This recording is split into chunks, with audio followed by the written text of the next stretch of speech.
Hello guys, current affairs funda में आप सभी का स्वागत है। मैं हूं आपके साथ अभिषेक शर्मा और आज के इस वीडियो सेशन में हम 21 फरवरी तक के सभी इंपॉर्टेंट करंट अफेयर्स कवर करने वाले हैं।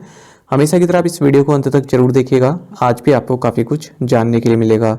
साथ ही गाइस, इस सेशन को शुरू करने से पहले आप सभी को बताना चाहूँगा, यदि आप हमारी daily current affairs PDF, weekly PDF, monthly PDF और हर महीने के banking and economic awareness PDF चाहते हैं तो करंट अफेयर्स फंडा का 1 ईयर मेंबरशिप प्लान आप ज्वाइन कर सकते हैं, जिसका लिंक आपको वीडियो के डिस्क्रिप्शन में या फिर फर्स्ट कमेंट में मिल जाएगा। साथ ही आपको बता दें, हमारे करंट अफेयर्स फंडा ऐप पर आपको क्विज सेक्शन भी प्रोवाइड कराया जा रहा है। ये फ्री ऑफ कॉस्ट है।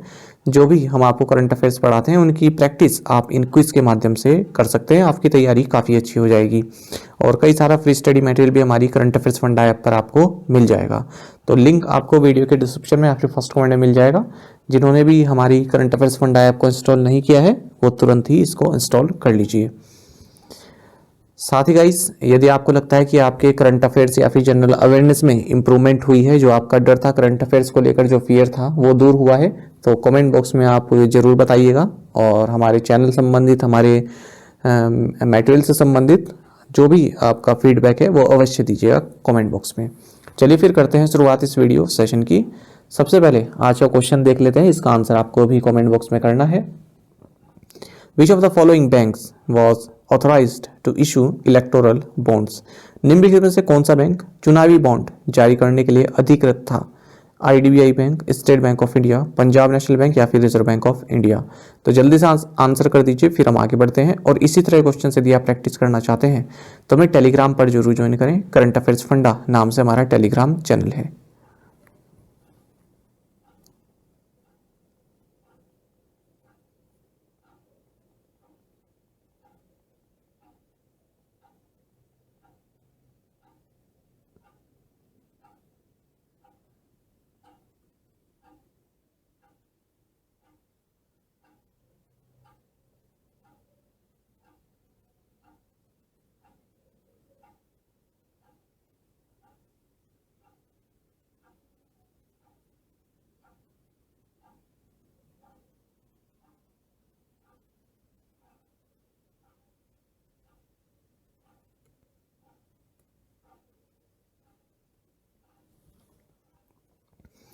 Where did the World Social Forum 2024 take place?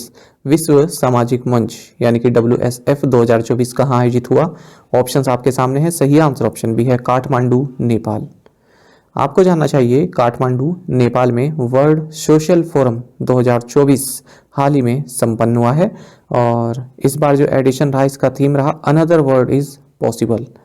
आपको जानना चाहिए कि वर्ल्ड सोशल फोरम की शुरुआत साल 2001 में की गई थी as an alternative to the World Economic Forum, जो कि एनुअली डावोस स्विट्जरलैंड में आयोजित किया जाता है। तो उसकी एक अल्टरनेटिव के तौर पर इसकी शुरुआत हुई थी वर्ल्ड सोशल फोरम की।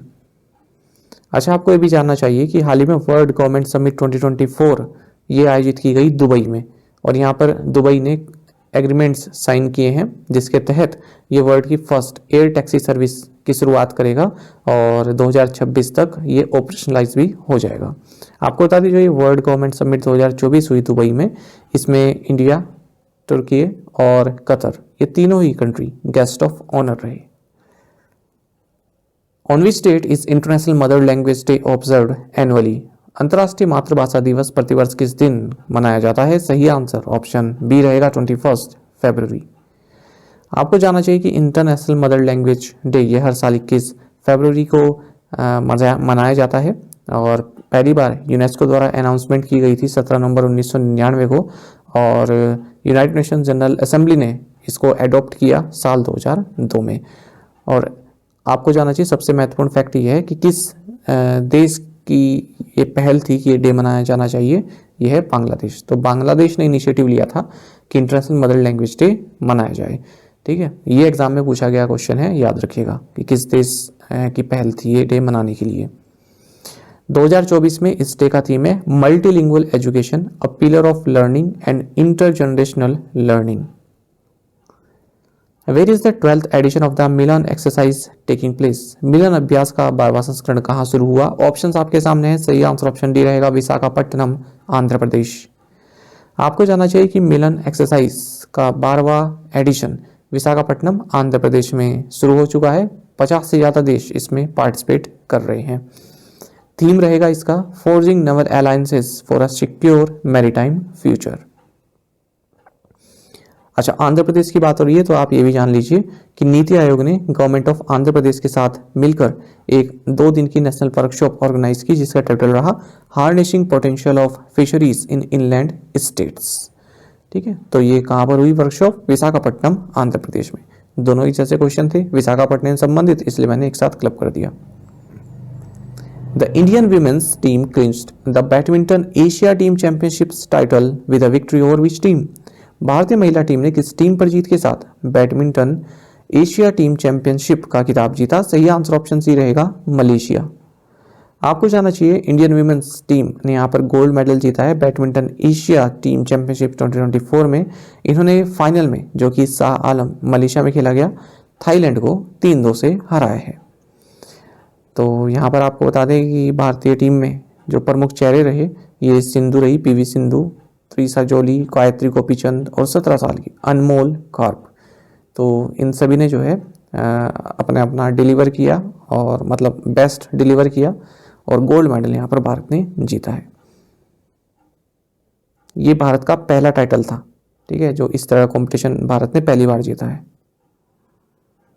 इन विच स्टेडियम वॉज द आदि महोत्सव 2024 इनोग्रेटेड? आदि महोत्सव 2024 का उद्घाटन किस स्टेडियम में किया गया? ऑप्शंस आपके सामने हैं। सही आंसर ऑप्शन डी रहेगा, मेजर ध्यानचंद नेशनल स्टेडियम। देखिए, president of India Draupadi Murmu, इन्होंने आदि महोत्सव 2024 को इनोग्रेट किया है major Dhyanchand national stadium new Delhi में।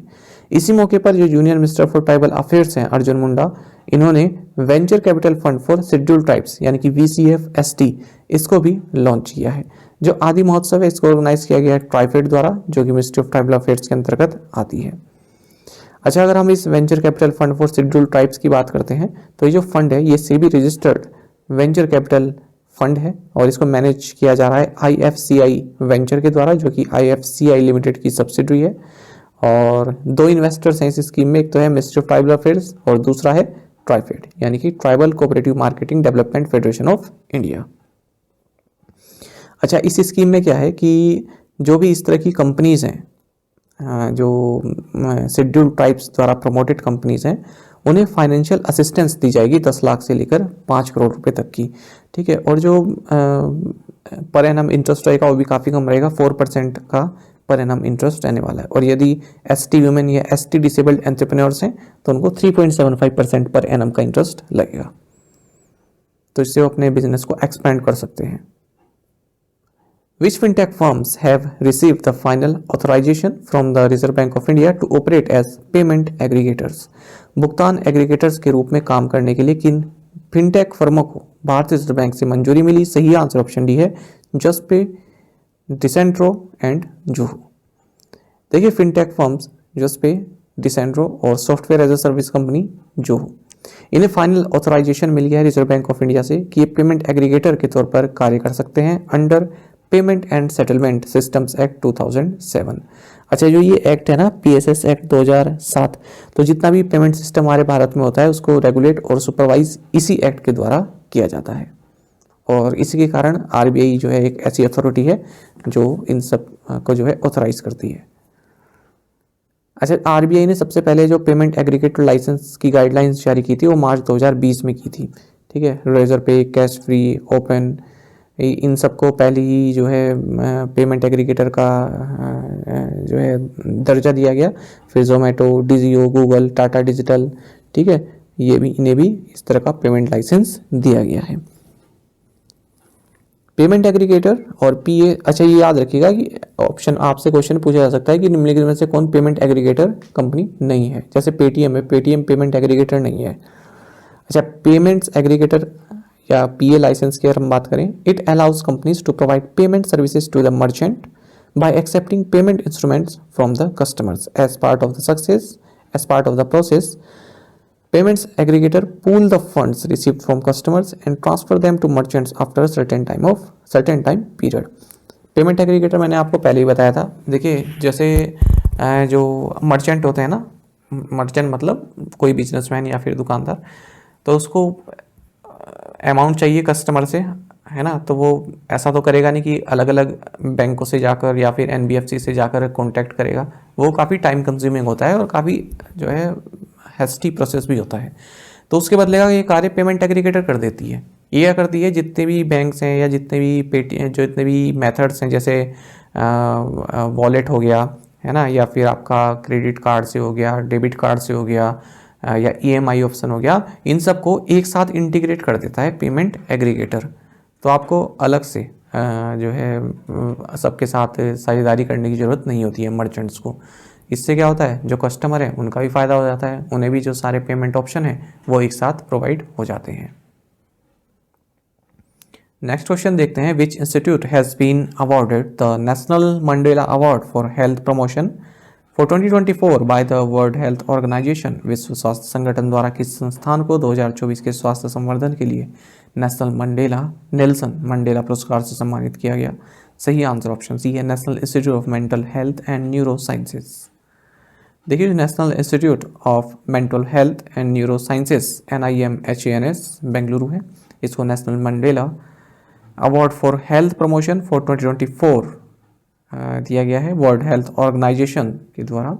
और आपको बता दें, Nelson Mandela award for health promotion, it was established by WHO world health organisation in 2019 and it recognizes individuals, institutions or government or non-governmental organizations that have demonstrated remarkable contributions to health promotion। तो health के sector में award दिया जाता है। Which organizations signed an agreement for developing prototypes for 10 gigabit capable symmetric passive optical network, optical line terminal and optical network unit? 10 gigabit सक्षम सममित निष्क्रिय optical network, optical line terminal और optical network unit के लिए prototype विकसित करने के लिए किन संस्थाओं ने एक समझौते पर हस्ताक्षर किए? सही आंसर ऑप्शन डी रहेगा, CDOT and the Indian institute of technology Kharagpur. देखिए, CDOT जो कि एक premier telecom research and development centre है department of telecommunication government of India के तहत, इसने Indian institute of technology Kharagpur IITK के साथ एक एग्रीमेंट साइन किया है, जिसके तहत 10 gigabit capable symmetric passive optical network, optical line terminal and optical network unit के लिए जो है प्रोटोटाइप्स को डेवलप किया जाएगा। और ये एग्रीमेंट साइन किया गया है under telecom technology development fund के तहत। इस प्रोजेक्ट के तहत जो IIT खड़गपुर है वो प्रोटोटाइप डेवलप करेगा इन्हीं सब के लिए जो मैंने आपको ऊपर बताया, 10 gigabit capable symmetric passive optical network के लिए। Who inaugurated the new defense system Precision Approach Radar PAR in Andaman and Nicobar Islands? Andaman और निकोबार द्वीप समूह में नई रक्षा प्रणाली प्रिसीजन अप्रोच रडार का उद्घाटन किसने किया? सही आंसर ऑप्शन सी है, नेवी चीफ एडमिरल R हरी कुमार। देखिए, नेवी चीफ एडमिरल R हरी कुमार, इन्होंने एक नया डिफेंस सिस्टम जिसका नाम है प्रिसीजन अप्रोच रडार, इसको अंडमान एंड निकोबार आइलैंड्स में इनोग्रेट किया है। और कहाँ पर इनोग्रेट किया गया? ये INS उत्कर्ष में, INS उत्कर्ष में इसको इनोग्रेट किया गया है, जो कि साउथ अंडमान आइलैंड्स में लोकेटेड है। और चेन्नई बेस्ड एक कंपनी इसको मैन्युफैक्चर किया है। तो ये किस तरह से हेल्पफुल रहेगा? तो जो एयरक्राफ्ट होते हैं लो विजिबिलिटी कंडीशंस जैसे कि हैवी रेन, फॉग, ठीक है, तो वहाँ पर सेफली जो है लैंड कर सके, इसमें ये काफ़ी मददगार रहेगा। साथ ही हॉरिजॉन्टल और वर्टिकल जो क्लियरेंस होती है उसमें भी ये काफ़ी मददगार रहेगा लो विजिबिलिटी में। Which union ministry initiated the weather information network and data system WINDS? किस केंद्रीय मंत्रालय ने मौसम सूचना नेटवर्क और डेटा प्रणाली की शुरुआत की? ऑप्शंस आपके सामने हैं, सही आंसर ऑप्शन सी है, ministry of agriculture and farmers welfare. देखिए, जो union ministry of agriculture and farmers welfare government of India है, इसने weather information network and data system यानी कि WINDS इसकी शुरुआत की है ताकि long term hyper local weather data generate किया जा सके। तो इसमें लिखा भी है, weather information network and data system aims to install over 2 lakh ground stations to enhance weather data utilisation and promote wider applications in agriculture and other sectors. तो इसकी फुल फॉर्म आप याद रखिएगा, WINDS की, weather information network and data system. With the addition of Tinkoff Bank and Centro Credit Bank, what is the total number of FPI registrations from Russia? Tinkoff bank और सेंट्रो credit bank को शामिल करने के साथ रूस से FPI पंजीकरण की कुल संख्या कितनी हो गई है? सही आंसर ऑप्शन सी है 10। देखिए आपको जानना चाहिए कि दो और रशियन बैंक्स, एक तो है टिंकॉफ बैंक और दूसरा है सेंट्रो क्रेडिट बैंक, इन्होंने हाल ही में रजिस्टर किया है as a foreign portfolio investor के तौर पर भारत में, और इसकी तरह जो टोटल एफपीआई रजिस्ट्रेशन हैं रशिया से वो 10 हो चुकी हैं। तो जो टिंकॉफ बैंक है इसे category 1 as well as category 2 licence दिया गया है, वहीं सेंट्रो क्रेडिट बैंक को कैटेगरी 2 एफपीआई लाइसेंस दिया गया है। 20 रशियन बैंक जिसमें Gazprom, Rosbank, Tinkoff bank, Centro credit bank और क्रेडिट बैंक ऑफ मॉस्को हैं, इन सभी ने रूपी वोस्टो अकाउंट्स खोले हुए हैं भारत में। आपको बता दें जुलाई 2022 में आरबीआई ने अलाउ किया था कि रुपीज़ में इंटरनेशनल ट्रेड हम कर सकते हैं।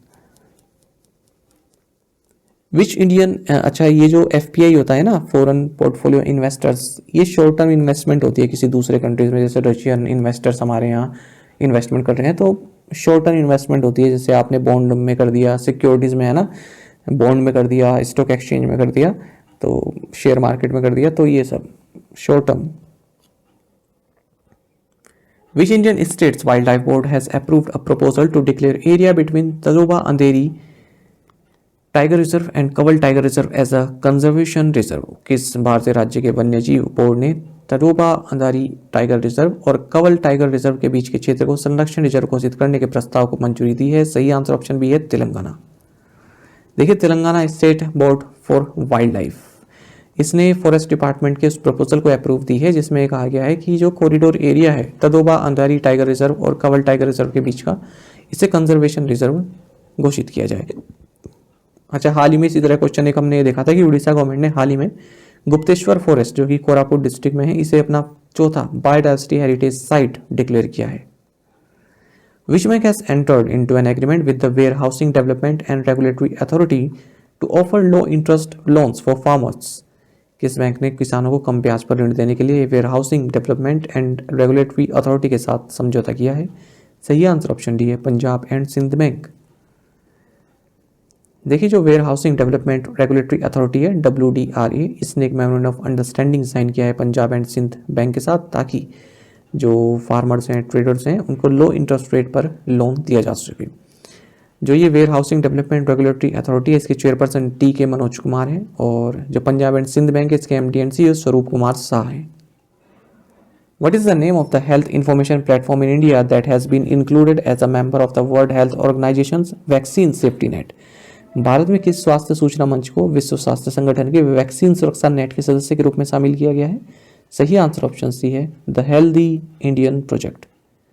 देखिए द हेल्दी इंडियन प्रोजेक्ट जो कि एक हेल्थ इंफॉर्मेशन प्लेटफॉर्म है इंडिया में, इसे वर्ल्ड हेल्थ ऑर्गेनाइजेशन का जो वैक्सीन सेफ्टी नेट है इसके मेंबर के तौर पर इंक्लूड किया गया है। वैक्सीन सेफ्टी नेट ये एक ग्लोबल नेटवर्क है वेबसाइट्स का जो कि trustworthy and verified vaccine safety information provide कराते हैं। मतलब कई सारी वेबसाइट्स हैं जो वैक्सीन से संबंधित इन्फॉर्मेशन प्रोवाइड कराते हैं। तो अब इस नेटवर्क को ज्वाइन कर लिया है द हेल्दी इंडियन प्रोजेक्ट ने भी, ठीक है। तो ऑब्वियस सी बात है कि इसकी जो इसकी मतलब इमेज है वो और स्ट्रॉन्ग हो जाएगी, ठीक है। ये भी इस तरह की ही वैक्सीन सेफ्टी इन्फॉर्मेशन प्रोवाइड कराता है हमारे देश में। The Healthy Indian Project is a prominent health information platform in India dedicated to providing credible, हाँ इसी credibility और बढ़ जाएगी, credible word याद नहीं आ रहा था, to providing credible and verified health information with a focus on verified vaccine safety information to the diverse population of the country. India has signed MOU with which country on sharing open source digital public infrastructures? Bharat ने किस देश के साथ open source digital सार्वजनिक infrastructure को साझा करने के क्षेत्र में सहयोग पर एक समझौता ज्ञापन पर हस्ताक्षर किए? सही आंसर ऑप्शन सी है कोलंबिया। देखिए भारत और कोलंबिया ने एक मेमोरेंडम ऑफ अंडरस्टैंडिंग साइन किया है जिसके तहत जो डिजिटल सॉल्यूशंस हैं, ठीक है, उनको सक्सेसफुल शेयर कर सकते हैं ताकि population scale for digital transformation को जो है इम्प्लीमेंट किया जा सके, ठीक है। Cooperation in the field of sharing successful digital solutions implemented at population scale for digital transformation. Colombia की बात करते हैं, कैपिटल बोगोटा है, करेंसी है कोलंबियन पेसो।